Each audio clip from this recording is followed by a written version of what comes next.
Episode में हमने देखा था कि कैसे सान के ऊपर ज़ॉम्बीज़ का अटैक हो चुका था। इसी कंटिन्यूटी के साथ में एपिसोड नंबर 3 की शुरुआत होती है, जहाँ पे हम इंटेरोगेशन वाला रूम देखते हैं। इसी के साथ मिस्टर ली से पूछा जाता है कि आपने आखिर इस वायरस को क्यों बनाया, जहाँ पे मिस्टर ली का जवाब था कि अगर आप अपनी बच्ची को सलामत रखना चाहते तो आप आखिर क्या करते। उसके बाद हम उसी लड़की को देखते हैं जो कि स्कूल से जल्दी छुट्टी लेके चली गई थी। असल के अंदर ये लड़की प्रेग्नेंट थी और उसने वॉशरूम में जाके एक छोटे से बच्चे को जन्म दिया था। ये लड़की उस बच्चे को वॉशरूम में ही छोड़ के चली जाती है, लेकिन बाहर आने पे देखती है कि बाहर का माहौल पूरी तरीके से बिगड़ चुका है। यहाँ पे मिस्टर ली बताने की कोशिश करते हैं कि वायरस ऐसा है जो कि दूसरे सेल से लड़ने की कोशिश करता है। यहाँ सुयोग को हम देखते हैं जो कि अपने आप को बचाते हुए विंडो की बॉर्डर पे चल रहा था और उसी टाइम उसका ध्यान जाता है सान के ऊपर, जो कि ज़ॉम्बी से लड़ता हुआ सीधा नीचे की तरफ गिर रहा था, लेकिन फिर भी सान बच गया था। सान का पैर एक ज़ॉम्बी ने पकड़ रखा था। सुयोग कहता है कि पैर से मार के से नीचे गिरा, लेकिन सान ऐसा नहीं कर पाता। इसी कारण सुयोग सान की हेल्प करने के लिए जाता है और उसके बाद ये दोनों रूम में पहुंच जाते हैं। सभी इन दोनों को देख के बहुत खुश थे कि दोनों जिंदा बचे हुए हैं। जिसके बाद ये पिंक गर्ल सान की बेस्ट फ्रेंड से झगड़ा करने लग जाती है और उसे कुछ गंदे वर्ड्स बोल देती है। टीचर आके इन दोनों की बात सॉल्व करती है और कहती है कि आज के बाद तुम दोनों को इतने गंदे वर्ड्स बोलने की जरूरत नहीं है। इधर हम देखते हैं कि ये लड़की आगे की तरफ बढ़ने लगती है, जहाँ उसे अपने सामने इतने सारे ज़ॉम्बी दिखते हैं। साथ ही साथ कारों का एक्सीडेंट होता है और लोग यहाँ पे वीडियोस बनाना शुरू कर देते हैं कि रोड पे कैसे ज़ॉम्बी उतर आए हैं। क्लासरूम के अंदर एक बच्चे को आइडिया आता है कि यहाँ अगर कंप्यूटर पड़ा है तो इंटरनेट भी जरूर होगा, इससे हम पुलिस तक इन्फॉर्मेशन पहुँचा सकते हैं कि जल्दी वो यहाँ पे इमरजेंसी सर्विसेज भेजे।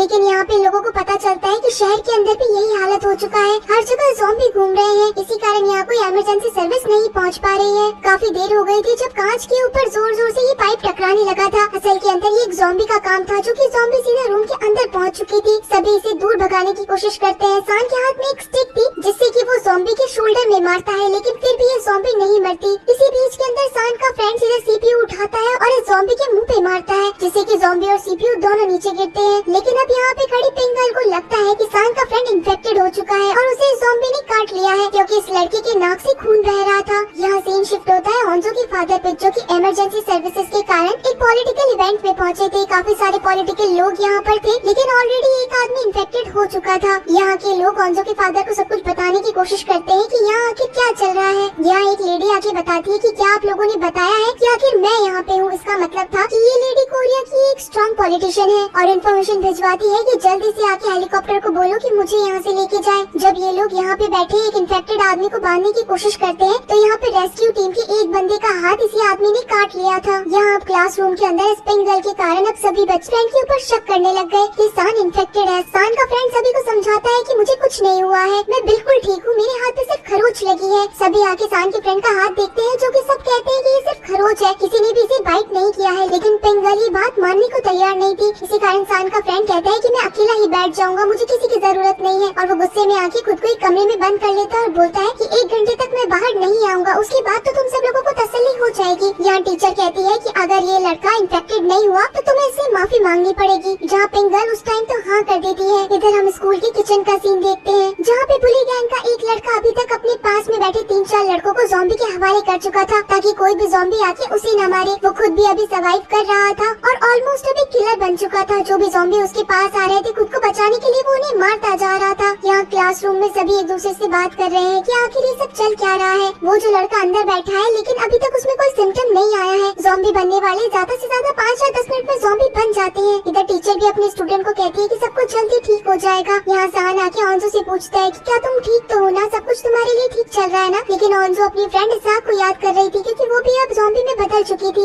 यहाँ हम सान के पेरेंट्स को देखते हैं, जिन्होंने सान के नाम से एक रेस्टोरेंट ओपन किया था। लेकिन सान की मॉम टीवी के अंदर एक इन्फॉर्मेशन देखती है, जिसके अंदर पता चलता है कि वायरस पूरे शहर को खाता जा रहा है और धीरे धीरे करके सब इन्फेक्टेड हो रहे हैं। साथ ही साथ स्कूल्स को भी खाली कराया जा रहा है। ये बात सुनते ही तो सान की मॉम घर से बाहर निकल पड़ती है। यहाँ ऑन्जो के फादर को एक डॉक्टर का कॉल आता है, जो कि उन्हें बताते हैं कि इन्फेक्टेड इंसान अगर किसी को भी बाइट कर ले तो दूसरा इंसान भी उतना ही जल्दी ज़ॉम्बी में बदल जाएगा। ऑन्जो के फादर जब अपनी रेस्क्यू टीम की तरफ देखते हैं, तो वो देखते हैं कि उनका ही एक मेंबर इन्फेक्टेड है। देखते ही देखते वो भी ज़ॉम्बी बन जाता है और इन्हें अपने ही रेस्क्यू मेंबर को बांधना पड़ जाता है। शहर में सिक्योरिटी काफी ज्यादा बढ़ा दी गई थी, खासकर स्कूल के बाहर, जहाँ सान की मॉम आके अंदर जाने की कोशिश करती है, लेकिन उन्हें भेज दिया जाता है कि ये एरिया सेफ नहीं है, आपको यहाँ से जाना पड़ेगा। जाएगा। यहाँ सान की मॉम भी वहाँ से निकल जाती है, लेकिन हर रास्ते के अंदर उन्हें ज़ॉम्बी ही मिलते जा रहे थे। सीन शिफ्ट होता है यहाँ वॉशरूम में, जहाँ ऑलरेडी 2 स्टूडेंट थे और इनके साथ में 2 प्लेयर स्टूडेंट थे। यहाँ पे मिशन जो थी वो सीनियर स्टूडेंट थी, इसी कारण वो अपने जूनियर से अच्छी तरीके से बात नहीं करती। इसी कारण इन लोगों के बीच में बहस हो जाती है। ये लोग अभी डिसाइड करते हैं कि क्या हम लोगों को बाहर जाना चाहिए, तो सब लोग मना कर देते हैं कि बाहर जाने जैसी कोई सिचुएशन नहीं है। जिसके बाद हम लोग क्लासरूम को देखते हैं। यहाँ सान अभी अपने फ्रेंड को वापस बुलाने की कोशिश करता है कि आधा घंटा हो गया है भाई, अब तू बाहर आ जा। लेकिन सान का फ्रेंड कहता है कि मैं अब बाहर नहीं आऊंगा जब तक 1 घंटा पूरा नहीं होगा, नहीं तो वापस से सब लोग मुझ पर शक करेंगे। सान अपनी टीचर को बोलता है कि आप जाके आइए। सान की टीचर भी अंदर जाती है, लेकिन फिर भी ये लड़का बाहर नहीं आता है। इसी कारण टीचर आके इस पिंक गर्ल को बोलती है कि अब तुम्हारी बारी है, तुम्हें अंदर जाना पड़ेगा और माफी मांगनी पड़ेगी। लेकिन ये पिंक गर्ल इतनी ज्यादा गुस्से में थी कि इसने एक बहुत गलत हरकत कर दी। जिस स्टिक से ज़ॉम्बी के शोल्डर में मारा गया था, उसी स्टिक को इसने एक हैंकी से साफ किया और वो ब्लड जाके अंदर बैठे हुए लड़के के हाथ पे लगा दिया। सबको लग रहा था कि वो उसकी चोट ठीक कर रही है, लेकिन असल के अंदर ये लड़की इतनी स्मार्ट निकलती है कि इन्फेक्टेड ज़ॉम्बी का ब्लड इस लड़के के ब्लड में मिला देती है, जबकि इस लड़के को कुछ भी नहीं हुआ था, और वापस से झगड़ा करके वहाँ से बाहर निकल आती है ताकि सभी को लगे कि ये लड़का अभी भी इन्फेक्टेड है। रात हो जाती है, लेकिन अभी भी सान के फ्रेंड को कुछ नहीं हुआ था। सभी लोग इस पिंक गर्ल को कहने लगते हैं कि तुम झूठी लड़की हो, तुम्हारे कारण फालतू में इस लड़की को अंदर बिठाया गया। क्या सान का फ्रेंड कहता है कि मैं बिल्कुल ठीक हूँ, लेकिन देखते ही देखते यहाँ हमें पता चलने लगता है कि ये लड़का भी अब ज़ॉम्बी में बदलने लगा है। मिस्टर ली की क्लिप देखते हैं, जो कि वो अपनी डॉक्यूमेंट्री में बता रहे थे कि 26वें दिन के अंदर उन्हें रोज नई नई चीजें पता चल रही है कि अगर किसी का ब्लड भी दूसरे सेल पे अटैक करता है तो वो पहले वाली बॉडी के सेल से लड़ने की कोशिश करता है और उसके बाद पूरी बॉडी इन्फेक्टेड हो जाती है। यहाँ सान का फ्रेंड रोने लगता है कि मैं इन्फेक्टेड नहीं हूँ, तुम लोग मुझसे मत डरो। लेकिन अब सारे लोग धीरे धीरे करके पीछे जाने लगते हैं। इस लड़के को खुद इतना बुरा लग रहा था कि मैं इन्फेक्टेड कैसे हो सकता हूँ, मैं खुद ही यहाँ से चला जाऊंगा, तुम लोग मेरे दोस्त हो, मैं तुमको कभी कुछ नहीं कर सकता हूँ। यहाँ सान भी बहुत शॉक में रहता है क्योंकि ये उसका बेस्ट फ्रेंड था। ये लड़का खुद को कमरे में बंद करने के लिए जाने वाला था, लेकिन देखते ही देखते ज़ॉम्बी बनने के कारण अब वो भी सबके ऊपर अटैक करने लगता है। सान सीधा विंडो में जाता है और उसे अपनी तरफ अट्रैक्ट करता है। इस लड़की को ये लोग ज्यादा हार्म नहीं पहुँचाए, इसी कारण सान उसे विंडो से नीचे गिरवा देता है। यहाँ पर हम उस लड़की को देखते हैं जिसने अभी बच्चे को जन्म दिया था। वो वापस से ऐसे माहौल को देखते हुए अपने बेबी को साथ लेती है और वहाँ से भागने की कोशिश करती है, लेकिन हम देखते हैं कि इस लड़की के हाथ पे भी किसी ने बाइट किया है और ये लड़की भी इन्फेक्टेड है। ये अपने बच्चे को एक सेफ प्लेस पे रखती है, उसके आसपास चेयर लगाती है और खुद के हाथ और पैरों को बांध देती है ताकि अगर वो इन्फेक्टेड हो तो अपने ही बच्चे को नुकसान न पहुँचाए। लेकिन कुछ ही देर के अंदर वो भी ज़ॉम्बी बनती है, लेकिन खुद ने खुद के हाथ बांध रखे थे, इसी कारण वो अपने बच्चे तक नहीं पहुँच पाती है।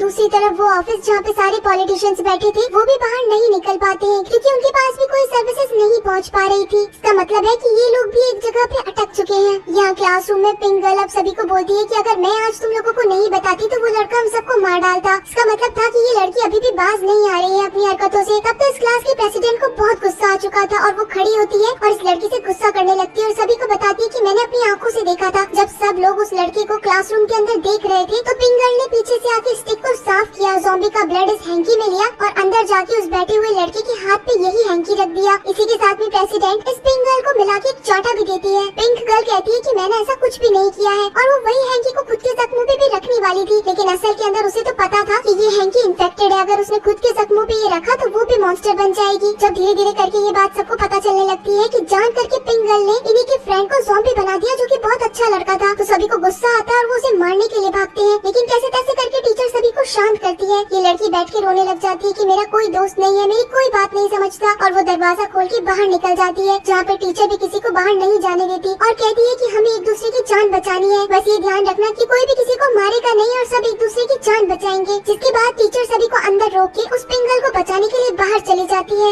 यहाँ जितने भी बच्चे अंदर बैठे थे वो गुस्से में आ रखे थे कि पिंक गर्ल के कारण उनका एक दोस्त ज़ॉम्बी में बदल चुका था, जो कि बिल्कुल ठीक था। इधर पिंक गर्ल रोते हुए जाती है जहाँ पे सारे ज़ॉम्बी को पता चल चुका था कि उनके आसपास एक नॉर्मल इंसान है और टीचर भी उसे बचाने के लिए आगे की तरफ जाती है। इसी के साथ ये शानदार एपिसोड यहीं पे खत्म हो जाता है। तो क्या टीचर इस लड़की को बचा पाएगी या फिर ये दोनों ही इन्फेक्टेड हो जाएंगे? गाइस ये सब तो हमें नेक्स्ट एपिसोड में पता चलेगा। तो चलिए फिर मिलते हैं आप सभी लोगों से इसके अगले एपिसोड में, तब तक के लिए टाटा।